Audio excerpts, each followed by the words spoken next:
स्वयं सहायता समूह बहुत महत्वपूर्ण है और यह लगातार परीक्षा में आपसे पूछा जाएगा यहाँ से प्रश्न, और इस विषय में आपका पारंगत होना अति आवश्यक है। अगर आजीविका वाले पाठ को भली भांति हल करना है तो स्वयं सहायता समूह से हमें निपटना ही होगा। ठीक, तो देखिए ग्रामीण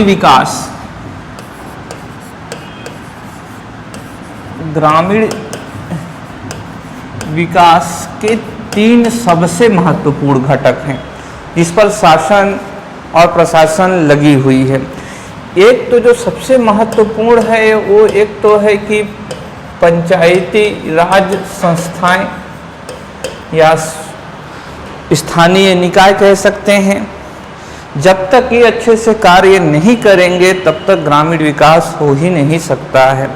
तो पंचायती राज जो संस्थान है, पंचायत हैं, जनपद पंचायत हैं, ग्राम सभा है और विभिन्न प्रकार की समितियां हैं, जब तक वो प्रॉपरली वर्क नहीं करेंगे तब तक आप ग्रामीण समग्र विकास नहीं कर सकते हैं। दूसरी जो भाग है वो क्या है, तो सेल्फ हेल्प ग्रुप। अगर इन लोगों पर जितना ज़्यादा ध्यान दिया जाएगा उतना ही ज़्यादा ग्रामीण विकास के जो पैमाने हैं उसको हम लोग हासिल करते जाएंगे। ग्रामीण विकास का सबसे सशक्त माध्यम मैंने 3 चुना है, उस 3 में से ये कौन है, तो स्वयं सहायता समूह है। यह कई लक्ष्यों की पूर्ति करता है। अगर हमारे देश में स्वयं सहायता समूहों का नेटवर्क बढ़ता है, अगर उनकी गुणवत्ता बढ़ती है तो निश्चित रूप से यह कई लक्ष्य जो शासन प्रशासन ने बनाए रखे हैं उन सब की पूर्ति अवश्य ही ये करेगा। तीसरा जो है वह है क्या, तो बुनियादी अवसंरचना। अगर बुनियादी अवसंरचना निर्मित है और पंचायती राज अगर अच्छे से कार्य कर रहे हैं और स्वयं सहायता समूह अच्छे से कार्य कर रहे हैं तो ग्रामीण विकास होकर ही रहेगा। तो इन 3 पक्षों पर सरकार कार्य कर रही है। तो एक तो इसीलिए आपके सिलेबस में क्या है, तो पृथक रूप से पंचायती राज है, क्योंकि यह वह संस्था है जो ग्राम की नीति तय करेगी। उस ग्राम की रूपरेखा क्या होनी चाहिए, उस ग्राम में संसाधनों का प्रबंधन किस प्रकार से होना चाहिए, इन सभी का निर्धारण करने के लिए जो एक लोकतांत्रिक संस्था है उसी का नाम क्या है, पंचायती राज। और स्वयं सहायता समूह क्या है, लोगों में सामूहिकता की भावना को एक साथ लाकर एक संगठन के रूप में कार्य करना ताकि सबके जीवन में क्या हो सके, बेहतरी आ सके। और तीसरा क्या है, इन दोनों को सही से कार्य करने के लिए क्या होना, बुनियादी अवसंरचना। अगर ये 3 चीजें अच्छे से अंजाम दे दिया जाए तो ग्रामीण विकास को अवश्य ही जिस पैमाने पर चाहते हैं उस पैमाने पर प्राप्त कर लेंगे। तो आज जो हम लोग का विषय है वह क्या है, तो स्वयं सहायता समूह। ये जो 3 स्तंभ हैं उस 3 स्तंभ में से एक स्तंभ यानी स्वयं सहायता समूह को आज हम लोग पढ़ने जा रहे हैं। बुनियादी अवसंरचना, अब सोच रहे होंगे क्या है, तो इसी में मनरेगा आ गया। मनरेगा के तहत ही तालाब, सड़क, भवन, ये सारी चीजें इत्यादि बनाई जाती हैं। समझ रहे हैं? तो आज हम लोग क्या पढ़ेंगे, तो स्वयं सहायता समूह को लेकर। स्वयं सहायता समूह की ढांचे को, उसकी प्रक्रिया को, उसकी अवधारणा को समग्र रूप में समझने के लिए हम लोगों को भारत में स्वयं सहायता समूह के उत्पत्ति के विकास क्रम को समझना होगा कि कैसे भारत में स्वयं सहायता समूह पनपा, कहाँ से इसका जन्म हुआ, किस प्रकार यह मॉडल आया। क्योंकि जो मॉडल चला होगा वही अभी तक थोड़े संशोधनों के साथ चल रहा होगा। समझ रहे हैं? तो अगर इसकी उत्पत्ति को जान लेंगे, एक विद्यार्थी एक ग्रामीण विकास अधिकारी होने के नाते आपको ग्रामीण भारत में क्या है यह जानने भर से कार्य नहीं होगा, आपको ये भी जानना पड़ेगा क्या के साथ यह क्यों है। एक विद्यार्थी का कर्तव्य, एक बुद्धिमान का कर्तव्य सिर्फ ये नहीं होता है कि कोई चीज़ क्या है, वो ये भी जानने का प्रयास करता है कि कोई चीज़ क्यों है। तो स्वयं सहायता समूह क्या है, इससे जानने से पूर्व हमें जानना होगा कि यह क्यों आया और कैसे आया, इसकी उत्पत्ति कहाँ से हुई है और ऐसे क्या कारक थे जिसने इसकी उत्पत्ति को प्रेरित किया। समझ रहे हैं? तो एक तो कुछ चीज़ें जरा देखते हैं। प्रधानमंत्री जी ने कहा कि अभी हम लोग के आज़ादी का अमृत महोत्सव चल रहा है। अमृत महोत्सव का मतलब है हम लोग आज़ादी के 75 वर्ष पूरे कर लिए हैं। आने वाला 25 साल ये पूरा अमृत महोत्सव रहेगा। 2047 अमृत या शताब्दी वर्ष रहेगा और 2047 तक भारत ने प्रधानमंत्री जी ने भारत को एक विकसित राष्ट्र बनाने का संकल्प लिया है। इसके लिए उन्होंने 5 प्रण भी लेने को कहे हैं देश के नागरिकों से, और आप लोगों का यह कर्तव्य बनता है एक भारतीय नागरिक होने के नाते कि उस 5 प्रण को आप जान लें, एक नागरिक होने के नाते भी और एक विद्यार्थी होने के नाते भी। तो आपका प्रश्न भी हल हो जाएगा, कभी न कभी वो 5 प्रण पूछे जाएंगे, क्योंकि वो 1-2 सालों की बात नहीं है, बात है तो 25 साल की। तो 5 प्रण आज ही जाइए एक लिस्ट में लिख लीजिए और अपनी दीवार पर चिपका लीजिए, और उस 5 प्रण को आप करने का प्रयास करें। वो सब नागरिकों को करना है ताकि हमारा देश 2047 तक एक विकसित राष्ट्र के रूप में उभर सके। तो इन्होंने कहा कि ये जो स्वयं सहायता समूह हैं ये आगे चलकर इनको इतना मजबूत बनाया जाएगा कि ये क्या बनेंगे, तो राष्ट्र सहायता समूह बनेंगे, नेशन हेल्प ग्रुप बनेंगे। ये जो हम लोग विकसित राष्ट्र बनना चाह रहे हैं उसमें हमको कौन मजबूत करेगा? स्वयं सहायता समूह। तो हमें एक विकसित राष्ट्र के रूप में पनपने में स्वयं सहायता समूहों की भूमिका अत्यंत ही जरूरी होगी। इसीलिए प्रधानमंत्री नरेंद्र मोदी जी ने स्वयं सहायता समूह को सम्मानीय रूप से क्या कहा, तो राष्ट्रीय या राष्ट्र सहायता समूह किया। ठीक, तो ये थोड़ा आपको इसके महत्व को समझा रहा होगा कि स्वयं सहायता समूह का ग्रामीण विकास में क्या महत्व है। तो आइए इसके इतिहास की ओर हम लोग चलते हैं। इसके इतिहास की ओर जाने के लिए हमें जाना पड़ेगा कहाँ? वहीं जहाँ कोई आता जाता नहीं, अहमदाबाद। कहाँ जाना पड़ेगा? अहमदाबाद। अहमदाबाद एक ऐतिहासिक शहर है और साबरमती नदी के तट पर स्थित है। तो हम लोगों को गुजरात राज्य के अहमदाबाद जाना होगा, अहमदाबाद जाना होगा। किस राज्य में यह स्थान स्थित है? तो गुजरात में। किस नदी के तट पर? साबरमती के नदी के तट पर है। और यह स्थान अनेक संस्कृति और अपने विरासत के लिए दुनिया भर में प्रसिद्ध है, लेकिन अहमदाबाद अगर सबसे ज़्यादा प्रसिद्ध है तो गांधी जी के आश्रम, यानी कि क्या, तो साबरमती आश्रम।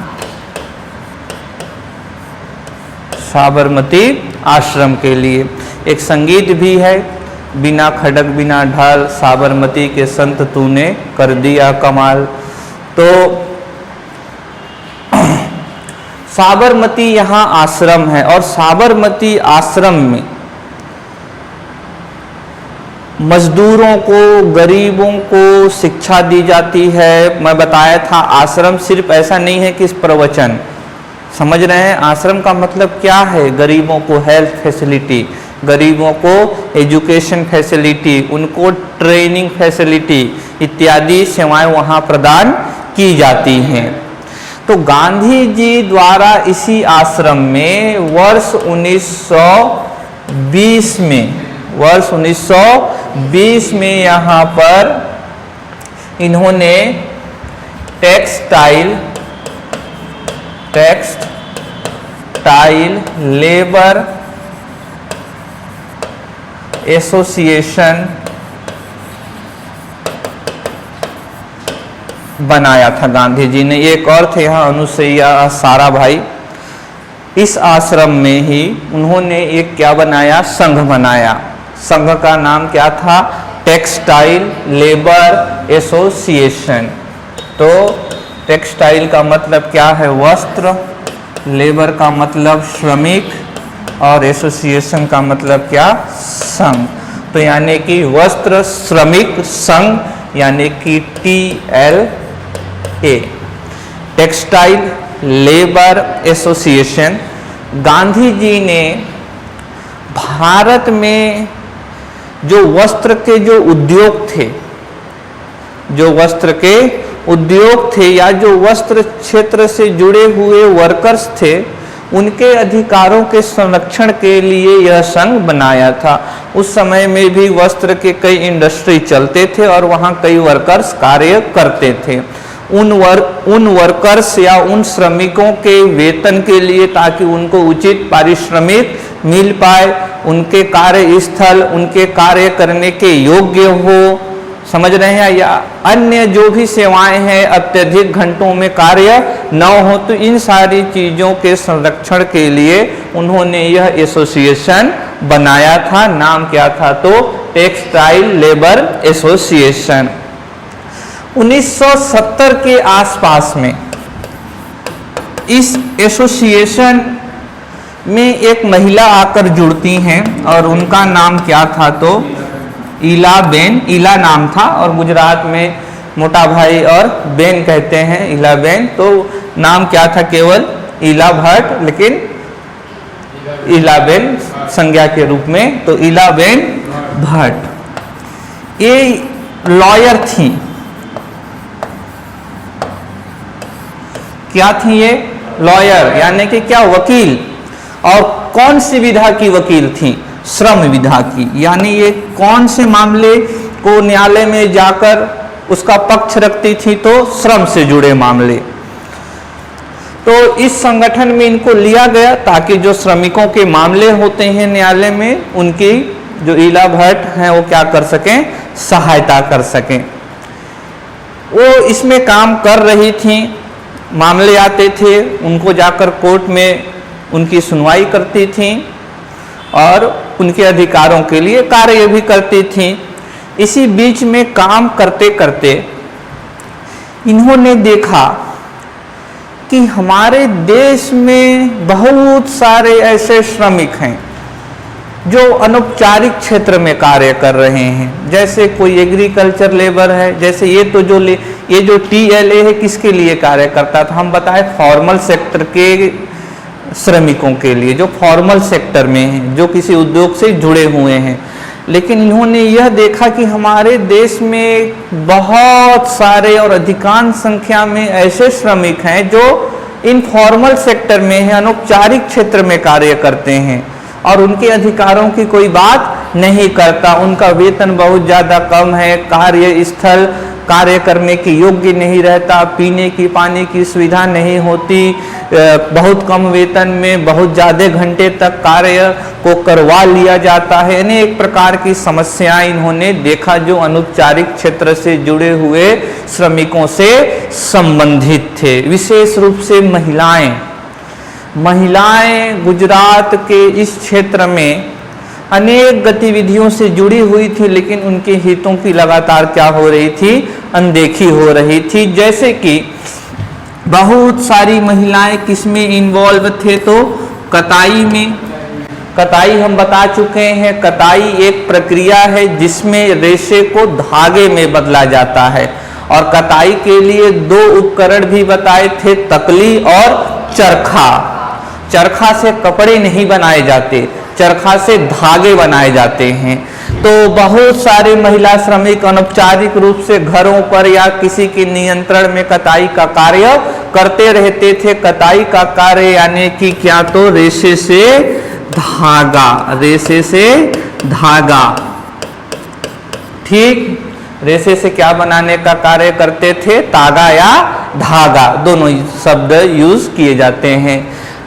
कई महिला ऐसे थे जो किसमें जुड़े हुए थे, बुनाई में। किसमें, कई महिलाएं ऐसी थी जो कहाँ जुड़ी हुई थी, बुनाई में। बुनाई का मतलब क्या है, तागा से वस्त्र, क्या है, तागा से वस्त्र। इसके लिए बताए थे क्या उपकरण यूज करते हैं, करघा। करघा दो प्रकार के, जो हाथ से चलते हैं वो हथकरघा, और जो विद्युत से चलते हैं वो विद्युत चलित करघा, पावर लूम और हैंडलूम। ठीक, कई सारी महिलाएं ऐसी थी जो क्या बनाते थे, पापड़ बनाते थे। कई सारी महिलाएं ऐसी थी जो पापड़ बनाने का कार्य करते थे। कई सारी महिलाएं सब्जी बेचती थी, ठीक, और कई सब्जी के अलावा कोई फूल बेच रहा है, तो कोई और कुछ बेच रहा है, यानी कि कौन, तो रेहड़ी वाले, जो ठेले लेकर चलते रहते हैं, ठेले वाले को क्या कह सकते हैं, रेहड़ी वाले, समझ रहे हैं। और कुछ लोग कहाँ थे, तो कृषि श्रमिक थे। कुछ लोग क्या थे, तो कृषि श्रमिक थे। कुछ लोग निर्माण श्रमिक थे, निर्माण श्रमिक थे। तो ये इन गतिविधियों में जो संलिप्त महिलाएं थी उन सबका क्षेत्र अनौपचारिक था, और उनके लेबर या उनके श्रमिक अधिकारों की कोई बात नहीं करता था। तो उन्होंने इसी TLA के तहत एक वीमेन विंग बनाया और इनके लिए कार्य करना शुरू किया। समझ रहे हैं, इस TLA के तहत इन्होंने क्या बनाया, एक वीमेन विंग बनाया। और वीमेन विंग में एक तो औपचारिक क्षेत्र में कुछ महिलाएं रही होंगी, उसके लिए नहीं, मतलब उसके लिए भी कार्य करना है, लेकिन अब इलाबेन का मुख्य ध्यान कहाँ चला गया, तो अनौपचारिक क्षेत्र में कार्यरत गरीब महिलाएं।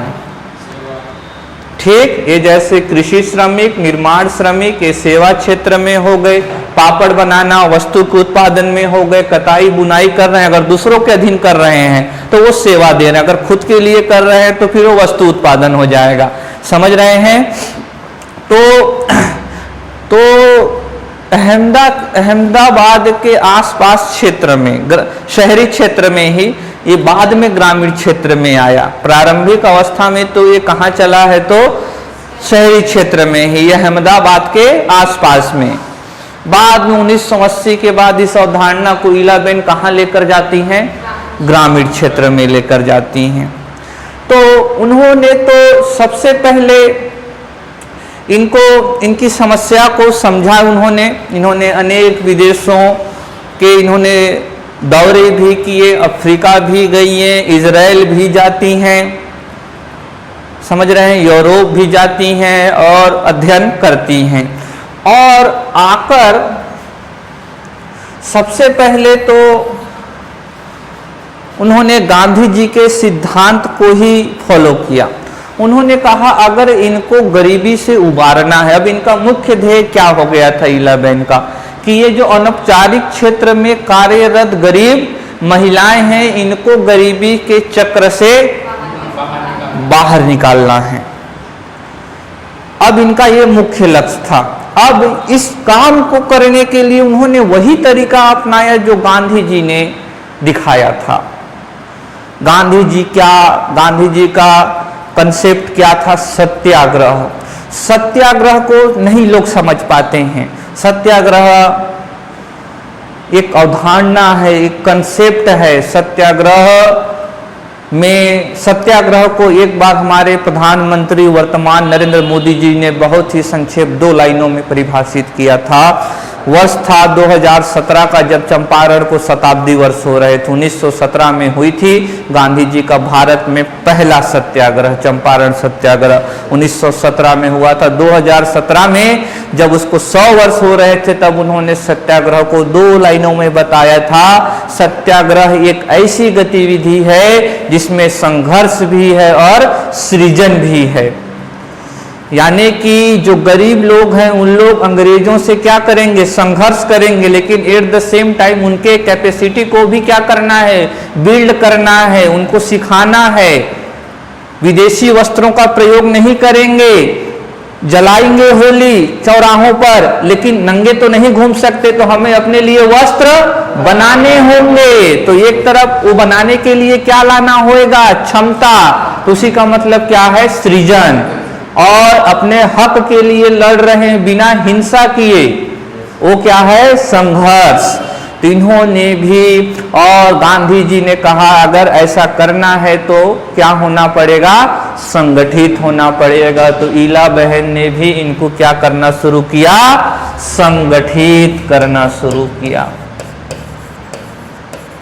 संगठित करना शुरू किया। संगठन में बहुत शक्ति होती है, समझ रहे हैं, संगठन में बहुत ज्यादा शक्ति होती है। वो कहते हैं alone we can do so little, together we can do so much. अकेले हम बहुत कम कर सकते हैं, लेकिन मिलकर बहुत ज्यादा कर सकते हैं। कहा जाता है if you are go fast then you go alone, but if you want to go far then you go together। अगर आपको दूर तक जाना है तो आपको लोगों को साथ लेना होगा, और अगर तेज जाना है तो फिर अकेले सरसराते हुए जाइए, लेकिन ज्यादा दूर जा नहीं पाएंगे अकेले, हिम्मत टूट जाती है। समझ रहे हैं, किए भगत सिंह तो किए, अकेले किए थे, जाकर कुर्बानी दे दिए। उनके कुर्बानी देने के कितने साल बाद मिली हमें आजादी, समझ रहे हैं, 1931 के आसपास जब भी हुआ था, तो बाद में जाकर आजादी मिली हमें। लेकिन जब हम लोग कलेक्टिव आए, भारत छोड़ो आंदोलन, पूरा भारत आंदोलन में आया, तो फिर क्या हुआ, आजादी हमें त्वरित मिली। समझ रहे हैं, तो संगठन में क्या रहती है, शक्ति रहती है। संगठन में क्या रहती है, शक्ति रहती है। तो इनका पहला काम था कि इनको क्या करना है, संगठित करना है, कि जो कृषि श्रमिक महिलाएं हैं वो सारे कृषि कार्य में लिप्त महिलाएं आपस में जुड़ें, निर्माण श्रमिक वाले महिलाएं आपस में जुड़ें, पापड़ बनाने वाले आपस में जुड़ें, कटाई करने वाले आपस में जुड़ें और अपने हक की बात करें। तो इन्होंने संगठित इनको किया, संगठित किया, और संगठित करने के बाद कहा कि जैसे आप कृषि श्रमिक वाले हो, तो आप बोलो, आप सब लोग अगर एक हो जाओगे और बोलिए कि भाई अगर आप इतने पैसे, हम अगर आपने मजदूरी दर नहीं बढ़ाया, अगर इतने पैसे आपने नहीं दिए तो हम काम पर नहीं आएंगे। इन्होंने इनको संगठित करके कहा कि आप ऐसी आंदोलन करिए कि अगर हम इतने पैसे में इतने घंटे ही कार्य करेंगे, और हम कोई गलत बात नहीं कर रहे हैं, जो प्रथा चल रही है हम वही प्रथा आपको कह रहे हैं, आप हमारा शोषण कर रहे हैं, कम मजदूरी दर देते हैं और अधिक देर तक काम कराते हैं, तो आज से हम काम में नहीं आएंगे। अगर एक अकेली महिला ऐसा करती तो उसको कहते जा मर, समझ रहे हैं। लेकिन अगर सब लोग आएंगे तो नहीं मना कर पाएंगे, समझ रहे हैं। लेकिन प्रॉब्लम तब भी थी, प्रॉब्लम तब भी थी, क्योंकि उस समय गरीबी अत्यधिक थी और सभी लोग संगठित नहीं हो पाए थे। तो वो श्रमिकों को मोबिलाइज कर लेते थे, एक जगह से दूसरे जगह ले आ रहे थे, समझ रहे हैं। तो फिर इनको पता चला कि संगठित कर कर सिर्फ आंदोलन करने से या अपने अधिकारों की मांग करने से ये गरीबी से तो मुक्त नहीं हो सकते। तो फिर इन्होंने रास्ता और तलाशने शुरू किए। किसने? तो ईलाबेन भट्ट ने। समझ रहे हैं। और ये संगठित करने की प्रक्रिया उन्होंने शुरू की थी कब? तो 1972 में। This is the landmark year about self help group in India. ठीक, 1972। और इन्होंने जो संगठित किया महिलाओं को, और उस संगठन का इन्होंने नाम दिया क्या? तो सेवा। क्या नाम दिया? सेवा। अब देखते हैं यहाँ पर सेवा एक एक्रोनीम है, इसमें हर वर्ड का एक विशेष अर्थ है। ठीक, तो एस फॉर क्या है? तो सेल्फ, और ई फॉर एम्प्लॉयड, और डब्ल्यू फॉर वीमेन, और ए फॉर एसोसिएशन। क्लियर? इन्होंने 1972 में ये अनौपचारिक क्षेत्र में कार्यरत महिलाओं के लिए एक संगठन बनाया, और उस संगठन का इन्होंने नाम क्या दिया? तो सेवा नाम दिया उस होल संगठन का। ये कोई छोटा समूह नहीं है, एक बड़े समूह बनाते हैं। अब इससे जोड़ना शुरू करेंगे महिलाओं को। क्लियर हो रहा है? सेवा कोई एक स्वयं सहायता समूह नहीं है। सेवा क्या है? एसोसिएशन है। बाद में ये स्वयं सहायता समूहों का संघ बनेगा। समझ रहे हैं? सेवा कोई इंडिविजुअल सेल्फ हेल्प ग्रुप नहीं है, बल्कि ये बहुत सारी महिलाओं का, बहुत सारे सहकारी संघों का, बहुत सारे स्वयं सहायता समूहों का समूह है, संघ है। आज भी कार्य कर रहा है, 18 राज्यों में यह कार्य कर रहा है।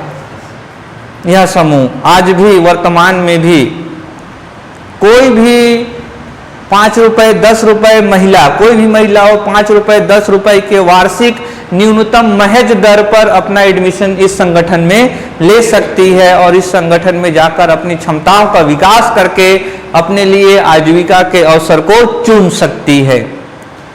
समझ रहे हैं?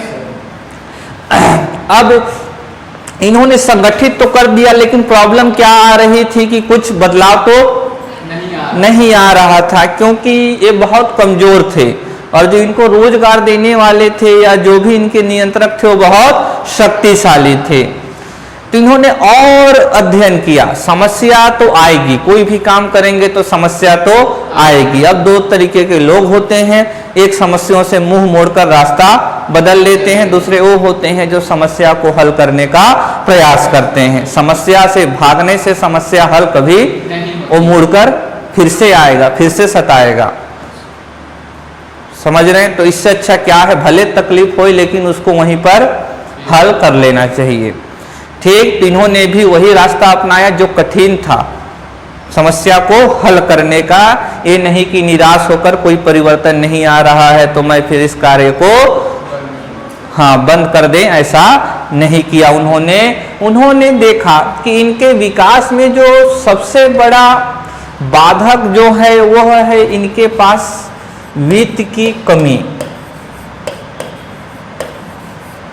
वित्त की कमी है इनके पास। होता क्या है, ये गरीब महिलाएं होती हैं, और जब इनको अकस्मात पैसों की आवश्यकता होती है तो ये वही निर्भर रहते हैं। कृषि श्रमिक वाला जाकर कहाँ से मांगता है, जो उसको किसान रोजगार दिया रहता है। गांव में अगर आप लोग समय बिताएं तो आपको ये दिखेगा, जब उनके पास अचानक अकस्मात कोई बीमार पड़ जाए बच्चे की शिक्षा के लिए, या कोई एसेट उनको क्रय करना हो, तो जाकर 2000-5000 रुपए इकट्ठा ले लेते हैं। अब जाहिर सी बात है कि अब उनके पास इतना बल्क अमाउंट कभी आ ही नहीं पाता, तो फिर वो उसको कैसे रीपे करते हैं, वहाँ काम करके। कैसे रीपे करेंगे, तो काम करके। यही होता है। बहुत कम सूक्ष्म ग्रामीण गरीब ऐसे होते हैं जो साहूकारों से लिए गए ऋण को चुका पाते हैं। या तो उनकी जमीन हड़प ली जाती है या तो उनको जाकर उनके यहाँ कार्य करना पड़ता है। तो यही हो रहा था। कुछ लोग आंदोलन भी नहीं कर पा रहे होंगे, क्यों? क्योंकि उनका दायित्व हो गया है, क्योंकि उनसे क्या ले लिए हैं, पैसे ले लिए हैं। समझ रहे हैं? तो एक तो प्रमुख समस्या क्या थी? तो वित्त की कमी। अगर इन तक वित्त पहुंचाया जा सके, अगर इन तक कुछ वित्त पहुंचाया जा सके और अगर इनको प्रशिक्षित कर दिया जाए तो ये पापड़ वाली गतिविधि को स्वयं से शुरू कर सकते हैं। समझ रहे हैं? ठेला उनको किराए में नहीं लेना पड़ेगा, ठेला वो खरीद सकते हैं। समझ रहे हैं? और अगर उनके पास अभी जो श्रमिक है, अगर वो स्वयं सहायता में जुड़कर, एक महिला जो श्रमिक है स्वयं सहायता से भी जुड़कर कोई और कार्य कर रही है तो उसको उतना दबाव नहीं रहेगा वहां पर कि जाना ही है निर्माण कार्य करने। अभी अगर सिर्फ वो एक निर्माण श्रमिक के रूप में है तो उसको अपनी रोटी कपड़ा और मकान की आवश्यकता पूरी करनी, उसको जाना ही पड़ेगा। कहाँ? काम करने, यहाँ पर निर्माण श्रमिकों के पास। लेकिन अगर वो संगठित होकर कोई और गतिविधि कर रही है तो इसके पास एक क्या आ जाएगा? ऑप्शन। फिर मजबूरन इसको क्या करना होगा? बढ़ाना होगा। उदाहरण दे देते हैं, जीवंत उदाहरण। लोग क्या कहते हैं आमतौर पर, एक कहावत नहीं, एक लोक वो बन गया है कि चावल मुफ्त में देने से लोग क्या हो जा रहे हैं? आलसी। लेकिन ये कौन बोलता है? वही जो रोजगार देता था वो बोल रहा है। जिनको मिल रहा है वो नहीं बोलेंगे। जो रोजगार देते थे, क्या हुआ? अब चावल मिल जा रहा है तो पहले वो बहुत कम मजदूरी दर पर उनको काम करने के लिए रखते थे, अब उसके पास तो खाना है तो उतने मजदूरी दर पर वो काम करने को राजी नहीं है। तो उनके हृदय में क्या लगी है? चोट। तो इसीलिए इस तरीके की चीजें डेवलप कर दी जाती हैं। आप किसी भी विशेषज्ञ से यह बात नहीं सुनेंगे, किसी भी बौद्धिक पुरुष से बात नहीं सुनेंगे कि मुफ्त में चावल देने से लोग क्या बन रहे हैं? आलसी। वे लोग बोल रहे हैं जो पहले बहुत कम मजदूरी दर पर लोगों को कार्य करवा लेते थे, अब ऐसा नहीं हो पा रहा। मनरेगा की भी निंदा करते हैं क्योंकि लोगों के पास ऑप्शन आ गया। अब मनरेगा से ज्यादा वेतन दोगे तभी आएंगे तुम्हारे पास, नहीं तो कहां चले जाएंगे? मनरेगा में चले जाएंगे। समझ रहे हैं? तो अगर इनको एक और ऑप्शन मिल जाएगा तो इनका शोषण रुकेगा और धीरे धीरे ये गरीबी के चक्र से निर्मुक्त हो जाएंगे, बाहर आ जाएंगे। समझ रहे हैं? और इनको वित्त की कमी को, इनके वित्त की कमी को दूर करने के लिए, इनके वित्त की कमी को दूर करने के लिए 1974 में दो चीज शुरू इन्होंने सोचा। इन्होंने दो चीजों को सोचा इला बहन ने कि एक तो उनमें स्वयं में किसकी भावना होनी चाहिए? तो बचत की कि वो भले ही थोड़ा थोड़ा बचाएं लेकिन बचाएं, क्योंकि थोड़ा थोड़ा कब ज्यादा होता है पता नहीं चल पाता है। बूंद बूंद से कब घड़ा भरता है समझ नहीं आता है। आप लोग देखे होंगे, अगर पैखाने में अगर बाल्टी में अगर पानी टिप टिप आता है नल से तो 2 घंटे बाद आकर देखते हैं बाल्टी क्या रहती है? भर जाती है। लेकिन देखते वक्त सोच पाते हैं क्या कि इस बूंद से भरेगी? ये नहीं, प्रकृति का नियम है। तो भले ही कुछ आएगा फंड, अब मान लीजिए, तो बचत करना जरूरी, इसको बताएंगे अभी, मतलब देखिए एग्जाम्पल ये बचत कैसे रोल प्ले करेगा, ठीक। और दूसरा चीज उन्होंने कहा कि अब बचत भी, लेकिन उनके पास क्या ही है, बहुत थोड़ा थोड़ा, उससे कोई परिवर्तन नहीं आएगा, पहले से ही बहुत गरीब हैं, तो जो भी पैसा आएगा वो क्या हो जाएगा, बहुत कम उसका रहेगा, मतलब राशि रहेगी। तो इन्होंने क्या कहा, इन्होंने क्या सोचा, एक ऐसी भी व्यवस्था होनी चाहिए जो क्या दे सके, ऋण, साख दे सके, क्रेडिट दे सके। समझ रहे हैं, साख का अर्थ क्या है, यहाँ ऋण है, क्रेडिट है। और इसके लिए उन्होंने सेवा सहकारी बैंक बनाया 1974 में। आरबीआई से इनको लाइसेंस मिला 1974 में एक बैंक ही बना डाला उन्होंने। क्या देने के लिए? ऋण देने के लिए, साख देने के लिए। समझ रहे हैं? और बचत तो उन सबको करना था, बचत तो उन सबको करना था। समझ रहे हैं कथा को? समझ रहे हैं? समझ में आ रही है? हाँ, तस्वीर दिखाते, हम जाकर तस्वीर जरूर देखेंगे, याद रहेंगे। इलाबेन भट्ट जी की तस्वीर आप लोग जरूर देखें। हिलरी क्लिंटन, अमेरिका के 2 बार राष्ट्रपति रह चुके बिल क्लिंटन की पत्नी, जो अमेरिका की सेक्रेटरी ऑफ स्टेट भी रह चुकी हैं, SOS, इला भट्ट उनके रोल मॉडल हैं, हिलरी क्लिंटन के। इन्होंने वो कर जो दिखाया था, जो सरकार को भी, सरकार के लिए तो लोहे के चने चबाने जैसा स्थिति था। समझ रहे हैं? उन महिलाओं को आज भी सरकार करने में लगी है, महिलाओं को सशक्त करने में लगी है। समझ रहे हैं? तो अब यहां से चीजें देखिए, यानी कि इलाबेन ने कैसा जो मॉडल है डेवलप किया, उनका अब मॉडल में देख रहे हो। पहले क्या बना लेना है?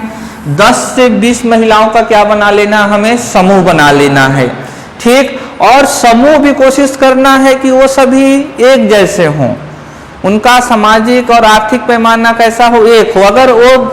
अगर महिलाएं अलग अलग या पृथक पृष्ठभूमि से होंगी, तब तक उनके उद्देश्य मैच नहीं होंगे, तो ज्यादा दिन तक एक साथ चला नहीं जा सकता है, और अंतर्द्वंदता भी क्या होएगी, ज्यादा हो जाएगी। ग्रुप में आपसी मतभेद क्या होएगा, ज्यादा होएगा। और लोग कहीं अगर भीड़ है तो मतलब वो भीड़ है, मतलब उन सबका उद्देश्य क्या है, एक है। राह चलते कहीं कहीं भीड़ दिख जाती है, वो भीड़ क्या है, सबका एक उद्देश्य है, क्या देखना, लड़ाई देखना। लड़ाई होता रहता है तो भीड़ हो जाती है रोड में, क्योंकि लड़ाई देखने से सबको मजा आता है। भले ही कितना जरूरी कार्य क्यों ना हो, गाड़ी रोक के क्या देखता है वो, लड़ाई देखता है। समझ रहे हैं? तो जहां भी भीड़ है, संसद में भीड़ है, लोग वहां कानून बनाने आए हैं, सबका उद्देश्य क्या है, एक है। जहां भी भीड़ देखोगे, शादी ब्याह, सब रंगारंग कार्यक्रम का आनंद लेने आए हैं। तो जहां लोग एक समूह आए हैं, जुड़े हैं, यानी वो तभी एक साथ जुड़े हैं जब उनका उद्देश्य क्या है, एक है, तभी वो आ सकते हैं एक साथ, अन्यथा नहीं। समझ रहे हैं? तो कोशिश करना है कि जो समूह बनाए जाए उसमें महिलाओं का सामाजिक और आर्थिक पृष्ठभूमि क्या होना चाहिए, समान होना चाहिए, ठीक। अब उनका समूह बना लिए, कितने महिलाओं को रखना है, 10 से 20 महिलाओं को रखना है, ठीक। अभी हम बता रहे हैं इलाबेन का मॉडल, अभी हम नहीं आए हैं कि स्वयं सहायता समूह क्या, हम उत्पत्ति को समझा रहे हैं। समझ रहे हैं? इन्होंने क्या सोचा, पहले क्या बनाया जाए, एक समूह बनाया जाए। यह समूह जहां भी कार्य कर रहे हैं, जिस भी संस्था में, वहां अपने अधिकारों के लिए आंदोलन करेंगे, और साथ में इन महिलाओं को कुछ स्वयं से गतिविधि के लिए भी प्रेरित किया जाएगा, ताकि ये स्वयं से अपने लिए कुछ गतिविधि शुरू कर सकें, दूध उत्पादन कर सकें, पापड़ बना सकें, सब्जी बेच सकें, या एक समूह बना ले जो क्या प्रोवाइड करे, लेबर प्रोवाइड करे। नहीं होते क्या? आज तो होते हैं कंसल्टेशन, जो कंसल्टेशन सर्विस होते हैं, बोलिए। तो कुल मिलाकर ये क्या करें, स्वयं से गतिविधि करें, और स्वयं से गतिविधि करने के लिए क्या चाहिए, पूंजी। स्वयं से गतिविधि करने के लिए किसकी आवश्यकता होगी, पूंजी की। और पूंजी के लिए फिर इन्होंने क्या मार्ग बताया, 2 मार्ग, एक क्या तो बचत, सेविंग करना है, और दूसरा क्या, साख, इनको ऋण मिलना चाहिए। और इनके लिए उन्होंने क्या बनाया, तो सेवा सहकारी बैंक। कब बनाया, 1974 में। तो उन्होंने कहा इस बैंक में इन लोग का क्या खोला जाएगा, खाता, कौन सा खाता खोला जाएगा? बचत खाता। इसी खाते में इनको क्या मिलेगा? ऋण मिलेगा। और इसी खाते में सब महिलाएं क्या पैसा जमा करेंगी, जो भी उन लोग सेविंग करेंगे। समझ रहे हैं? फिर इसी बचत में से उन महिलाओं को कुछ कुछ पैसा दिया जाएगा। देखिए ये बात का काम है साथ। पहले तो उनका क्या खोलना है? खाता, और उनको क्या कराना है? बचत। अब जरा इसको सोचिए, कितनी महिलाएं हैं? 10। अगर हर महिलाएं गरीब ही हैं लेकिन किसी भी तरीके से 500 रुपए तो बचा सकती हैं। पॉसिबल है, काल्पनिक तो नहीं है, 500 बचाया जा सकता है, औसत मान ले तो बोलिए। और महिलाएं कितना बचत करती हैं? अभी तो कोरोना नोटबंदी के बाद दिख गया होगा कहाँ कहाँ से पैसे निकले होंगे, चाय पत्ती डब्बे से, तो कभी इधर से उधर से। समझ रहे हैं? तो अगर एक महिला कितना देती है? 500 रुपए। कितने महिलाएं मान लेते हैं? 20। तो एक साल, ये मान लीजिए कि एक महीने में कितना देना है? 500। तो एक महिला 12 महीने में कितने दे देगी? तो 6000 होगा कि नहीं? और ऐसी कितनी महिला है? 20 महिला है। तो एक साल में कितना हो गया? 6 दूनी 12 और कितना शून्य? 4 शून्य, 4 शून्य हो गया। तो यानी 1,20,000। कितना हो गया? 1 लाख। देखिए एक साल में कितना पैसा आ गया? 1,20,000। अब इस 20 महिला में से मानिए कि किसी के बच्चे की क्या हो जाती है? अचानक से उसको मलेरिया हो जाता है, एक रोग हो जाता है, तो उसको फिर क्या पड़ेगी? पैसे की जरूरत। इसमें से वो ले सकती है।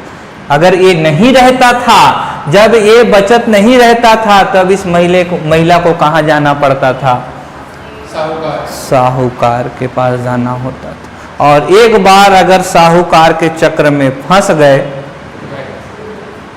तो साहूकार के पास जाने का तो रास्ता होता है आने का। अगर एक बार इतनी ऋण की दर ऊंची रहती है कि जीवन पर्यंत तक वो उसको छूट नहीं पाते, कई पीढ़ियों तक वो प्रक्रिया चलती रहती। इसको यहाँ पर कम दर में ये स्वयं सहायता समूह से इसको जो ऋण मिलेगा वो क्या मिलेगा? बहुत ही मामूली ब्याज दर पर। अगर ब्याज नहीं लेंगे तो फिर ये तो फंड बढ़ेगा ही नहीं ना।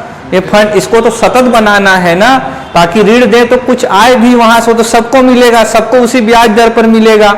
लेकिन यहाँ ऋण की दर क्या रहेगी? बहुत कम। साहूकारों की जो ऋण की दर होती है 25%, 30% होती है। समझ रहे हैं? यहाँ कितना? 4%, 2%। तो महिला को देने में भी क्या होगी? आसानी होगी। मलेरिया कोई रोग हो गया, समझ रहे हैं? आमतौर पे तो रोग से लोग दूर रहना चाहते हैं, लेकिन एक ऐसा रोग है जिससे हर कोई ग्रसित होना चाहता है, प्रेम रोग, लवेरिया। समझ रहे हैं? और उस रोग का रोग जनक क्या है मैं नहीं जानता हूँ। मलेरिया का रोग जनक मैं जानता हूँ कि वो रोग वाहक है, वेक्टर है, प्लाज्मोडियम परजीवी, पैरासाइट। समझ गए इतनी बात को? अभी ये अगर ये 1,20,000 नहीं रहता तो इसको कहाँ के पास जाना पड़ता?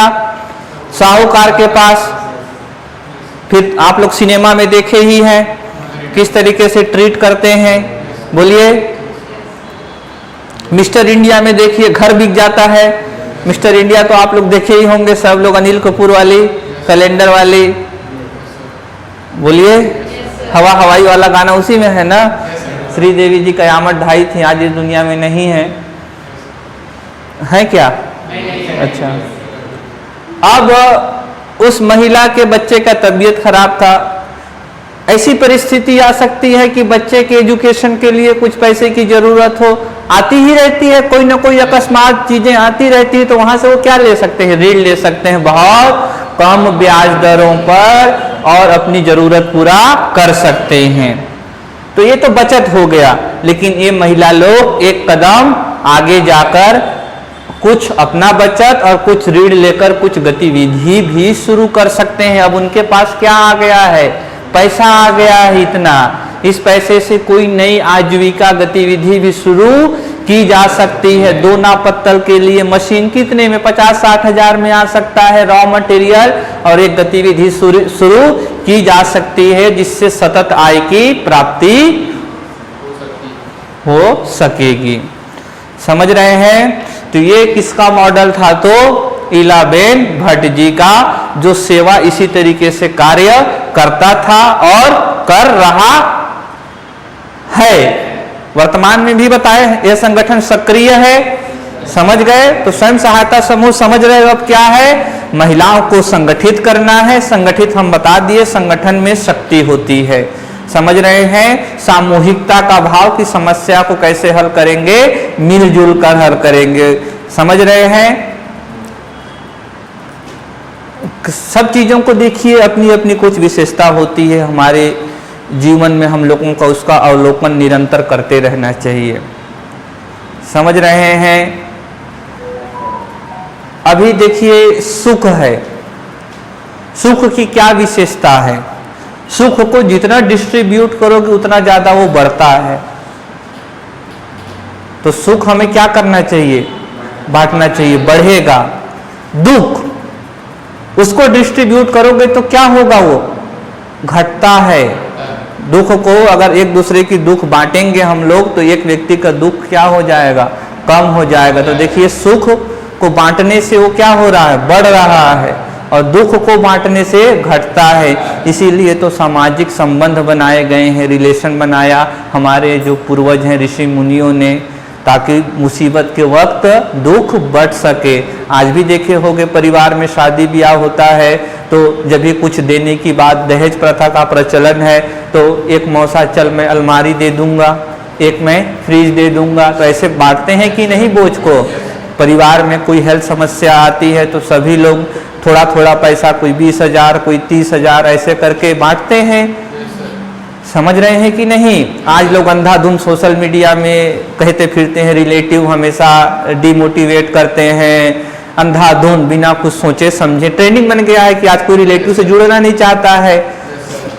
लेकिन आपके अंत में कार्य कौन आते हैं? माता पिता और सगे संबंधी ही काम आते हैं, पड़ोसी ही काम आते हैं। समझ रहे हैं? अंत में जाकर तो हमें इन सगे संबंधियों को नकारात्मक रूप से नहीं देखना चाहिए। जो सगे संबंधियों का भाव होगा कुछ वैसा ही भाव महिला स्वयं सहायता समूहों को अपने बीच रखना होगा। अगर किसी महिला के बीच में विपत्ति आई है तो अगर 5 लोग उसको मिलकर हल करेंगे तो, क्योंकि विपत्ति तो एक दिन सबको आनी है, ये तो प्रकृति का नियम है। यहाँ तो किसी का जीवन का ग्राफ एकदम स्ट्रेट लाइन नहीं होता, कभी ऊपर तो कभी नीचे होता, सबको आनी है। तो ये पहले ही क्यों ना कर लिया जाए? भाई तुम्हारी मुसीबत आएगी तो हम तुम्हारे साथ आएंगे, मेरी मुसीबत आएगी तो तुम मेरे साथ आना। इससे क्या हो जाएगा? दोनों का भला होएगा। तो इसी भावना से क्या करना है? महिलाओं को इकट्ठा करना है और उनमें किसकी आदत डलवाना है? बचत का, ताकि कभी भी कोई आपातजनक स्थिति उत्पन्न हो जाए या जब भी उनको कोई कार्य शुरू करना हो, पैसे की जरूरत हो, तो उनके पास पहले से उपलब्ध एक फंड होना चाहिए। और जब एक फंड बन जाएगा और जब वो प्रशिक्षित हो जाएंगे तो वो अपने लिए उस फंड से कोई नया कार्य भी शुरू कर सकते हैं। समझ रहे हैं? यही मॉडल है, यही स्वयं सहायता समूह है। तो यानी हमारे देश में सरकार करना क्या चाह रही है कि महिलाओं को समान आर्थिक और सामाजिक पृष्ठभूमि वाले महिलाओं को कह रही आप 10 या 20 का क्या बनाइए? समूह बनाइए और बैंक में जाकर एक क्या खोलिए? खाता, और उसमें थोड़ी थोड़ी अपनी बचत को जमा करते रहिए। समझ रहे हैं? और उस बचत में अपने सभी को ऋण दीजिए, और जब बचत आपका एक अच्छे अमाउंट तक हो जाए तो हो सकता है किसी और को ऋण दे दीजिए, दूसरे को ज्यादा रेट पे, ज्यादा ब्याज दर पर, वहां से भी कमा लीजिए, या तो उससे कोई नई गतिविधि शुरू कर लीजिए। वो भी नहीं कर सकते, चलो एक फंड बन गया 20,000 का, 10,000 निकाल कर डाल दिए कहाँ? फिक्स डिपॉजिट में 5 साल के लिए ब्याज आता रहेगा। इतना तो कर सकते हैं। और अगर चाहें तो कोई नया व्यवसाय उत्पन्न कर सकते हैं, दोना पत्तल बना सकते हैं। वो आजकल देखे होंगे तो भाई फ्रूटी है, फ्रूटी का काम क्या है? वो अंदर का जूस को बनाना, वो पाइप रहता है पीने के लिए, पाइप को बनाना नहीं। तो ऐसे पाइप बनाकर दे सकते हैं, उसके लिए छोटी, उसके लिए बहुत बड़ी मशीन तो नहीं लगनी है। कैंडी वैंडी में लकड़ी का चम्मच आजकल आने लगा, ये सारी छोटी छोटी चीजों का उत्पादन हो कर सकती हैं गांवों में, जिनकी जरूरत अब हर जगह हो चली है। तो सरकार चाहती है कि ये सब सामूहिकता के भाव से एक साथ आए, इनका बैंक में खाता खोला जाएगा, बचत की भावना को प्रेरित किया जाएगा, इनको प्रशिक्षित भी किया जाएगा, फिर इनको ऋण भी देंगे हम लोग बहुत कम ब्याज दरों में और बिना किसी कोलेट्रल के, कोलेट्रल फ्री, आपको कुछ भी गिरवी रखना नहीं होगा और पैसे लेकर जाइए और प्रशिक्षित होकर जाइए और एक नई गतिविधि को शुरू करिए और अपने आय का एक सुनिश्चित साधन निर्मित करिए और दूसरों को भी रोजगार दीजिए। क्योंकि इलाबेन भट्ट का मानना था, इनका मूल उद्देश्य बता रहे हैं, इनका मूल उद्देश्य था महिलाएं आत्मनिर्भर बन जाएं, सेल्फ रिलायंट बन जाएं, आत्मनिर्भर बन जाएं और आत्मनिर्भर के साथ ये अपनी जीवन को गरिमा के साथ जिएं। और जीवन को गरिमा के साथ कौन जी सकता है? जिसके पास रोटी, कपड़ा, मकान और मोबाइल की आवश्यकता पूरी करने की क्षमता हो, यानी उसे एक सुव्यवस्थित और गुणवत्तापूर्ण रोजगार चाहिए होगा, तभी वो रोटी, कपड़ा, मकान और मोबाइल की आवश्यकता को पूरा करेगा, तभी वो गरिमामय जीवन जी पाएगा। जिसके पास रोजगार नहीं होगा, रोटी, कपड़ा, मकान की आवश्यकता नहीं पूरा कर पाएगा, फिर लोग भी उसकी इज्जत नहीं करते हैं। आप लोग देखो, जिसके पास नहीं होते पैसे, लोग उसकी इज्जत नहीं करते हैं, तो फिर वह कैसे गरिमापूर्ण जीवन जिएगा? इनका उद्देश्य था कि जो महिलाएं हैं वो गरिमापूर्ण जीवन जी सकें। गरिमापूर्ण जीवन के लिए उनको आत्मनिर्भर होना पड़ेगा। आत्मनिर्भर होने का मतलब उनको रोजगार मिलना चाहिए बराबर, और बराबर रोजगार मिलेगा तो वो किसी पर आश्रित नहीं रहेंगे। अपने लिए रोटी, अपने लिए वेशभूषा, कपड़ा और अपने लिए मकान, आवास की जिम्मेदारी वो खुद ले सकती हैं, कर सकती हैं। समझ रहे हैं? और यही मॉडल किसका है? तो इलाबेन भट्ट जी का है। समझ गए? यही प्रक्रिया आज तक चलेगी। थोड़ा सा जिक्र कर लेते हैं हम लोग। 1976 में बांग्लादेश का घटना है। 1974 नया नया देश आजाद हुआ था। 1971 में भारत के प्रयासों से बांग्लादेश आजाद हुआ। भारत की प्रथम महिला प्रधानमंत्री। आजादी के बाद अगर मेरी नजरों में अगर कोई सबसे साहसी और निर्णय लेने वाली, निर्णय गलत सही की बात नहीं है, पहले तो निर्णय लेने की क्षमता होनी चाहिए। अब इसका भी मतलब नहीं कि अंधाधुंध, पहले तो लोगों में हिम्मत नहीं होती, क्या है, डिसीजन ले, जो चीज चल रहा है चल। तो जो निर्णय लेने वाली प्रधानमंत्री रही वो कौन है? तो इंदिरा गांधी। भारत खुद गरीबी की जड़ में था। दो तरफ से भारत को खतरे थे, पश्चिम से पाकिस्तान से ही था, उसी खिलाफ लड़ना था। पूर्व से चीन का खतरा था। 62 में युद्ध हार चुके थे, 65 में पाकिस्तान से युद्ध जीते थे, लेकिन भारत 10-12 साल में 3 युद्ध लड़ा था। 62, 65 और 71 टूट गया था भारत।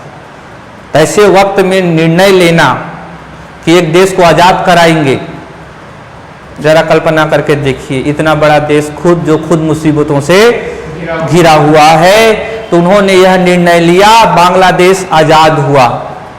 और बांग्लादेश में बहुत सारे लोग अपनी आजादी के लिए लड़ रहे थे पाकिस्तान से। बांग्लादेश उस समय पूर्व पाकिस्तान के नाम से जाना जाता था। उनमें से एक थे मोहम्मद यूनिस। फोटो जाकर देख लीजिएगा उनका, इंटरनेट नहीं चल रहा है, नहीं तो दिखाते। मोहम्मद यूनिस जरूरी नहीं है कि एक स्वतंत्रता सेनानी जाकर रोड पर अपना जान दे। एक सच्चा स्वतंत्रता सेनानी, एक अच्छा नागरिक वह होता है जो अपनी गतिविधियों से राष्ट्र निर्माण में सहायता कर सके।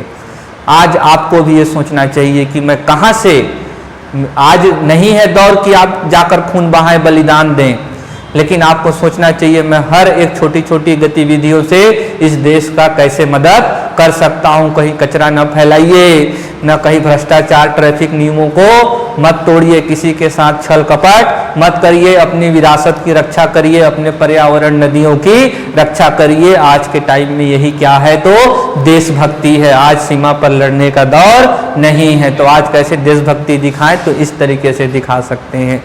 समझ रहे हैं? तो मोहम्मद यूनिस भी एक शिक्षक थे, प्रोफेसर थे, तो ये अपने टीचर के जरिए बांग्लादेश को आजाद कराने में लगे थे। और जब बांग्लादेश आजाद हो गया तो इन्होंने देखा कि इस देश में भी क्या है, चारों तरफ गरीबी ही गरीबी है और इनको गरीबी से मुक्त करना होगा। चूंकि ये अर्थशास्त्री थे तो इन्होंने अर्थव्यवस्था के जरिए अपने देश के गरीबों के कल्याण के लिए सोचना शुरू किया। और सबसे पहले इन्होंने कल्पना की कि क्या बनाया जाएगा, तो ग्रामीण बैंक बनाया जाएगा। क्या बनाया जाएगा? ग्रामीण बैंक। और ग्रामीण बैंक पहले तो ग्रामीण बैंक इन्होंने बनाने की बात कही और इन्होंने कहा गांव गांव में फिर हम लोग क्या बनाएंगे, तो यही स्वयं सहायता समूह, छोटे छोटे 5 लोगों का, 10 लोगों का। और फिर इन लोगों को यहाँ से क्या देंगे, तो साख देंगे या ऋण देंगे बहुत कम ब्याज दर में और बिना गिरवी के देंगे। कोई चीज कोलेट्रल में नहीं लिया जाए, क्योंकि इनके पास है ही क्या, क्या देंगे भाई। गरीब आदमी जो वो है, इला बहन है, वो मजबूर हो गई सेवा सहकारी बैंक को खोलने के लिए, क्योंकि बैंक वाले बोल दिए हम ऋण ही नहीं दे सकते हैं। सरकार क्यों सहकारी बैंक, ग्रामीण सहकारी बैंक, क्षेत्रीय ग्रामीण बैंक, आजकल माइक्रो फाइनेंस इंस्टीट्यूशन है, क्यों खोल रहा है? क्योंकि बैंक साफ मना कर देते हैं कि गरीबों को हम ऋण नहीं दे सकते, क्योंकि हमको वहां से लाभ नहीं होएगा, हम फंसते जाएंगे।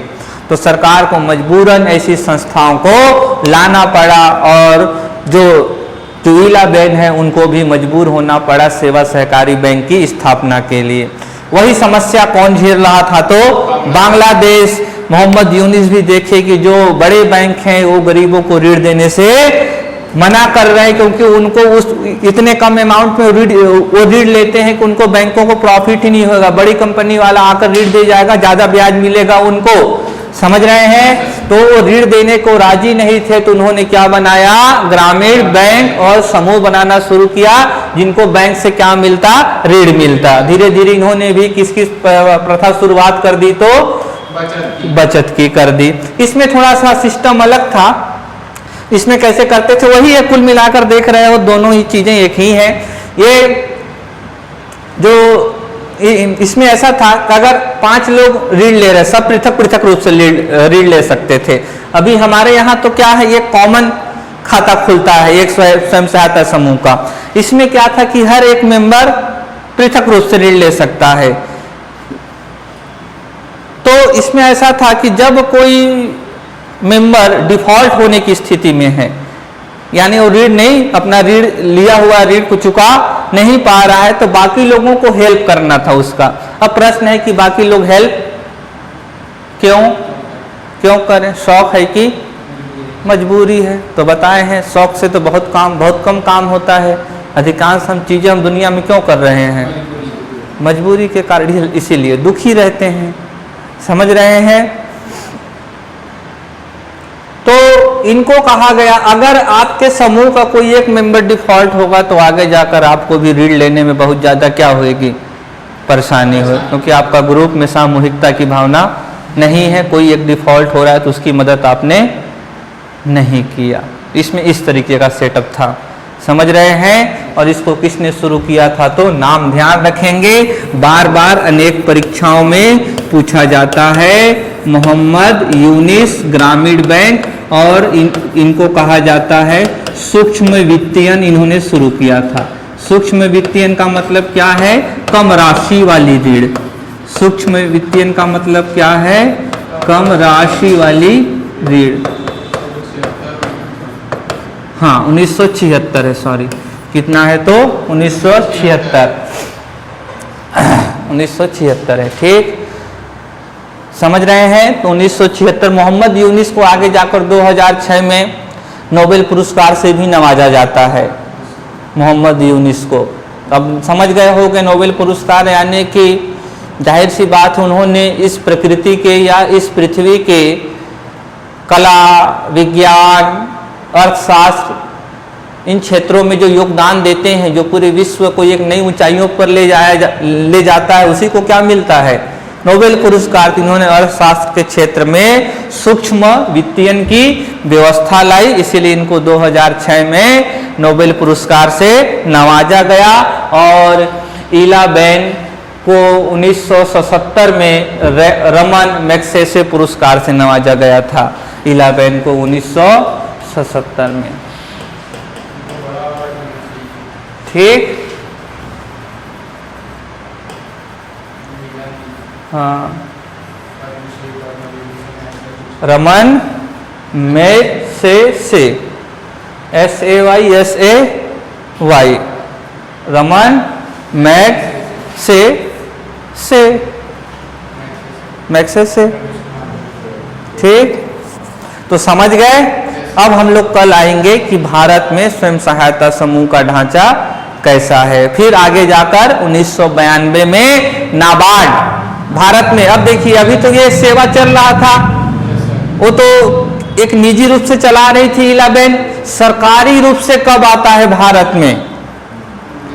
1992 में, जब नाबार्ड स्वयं सहायता समूह को किससे जोड़ता है? बैंक से, जो दुनिया का सबसे बड़ा बैंक लिंकेज प्रोग्राम है, BLP कहते हैं।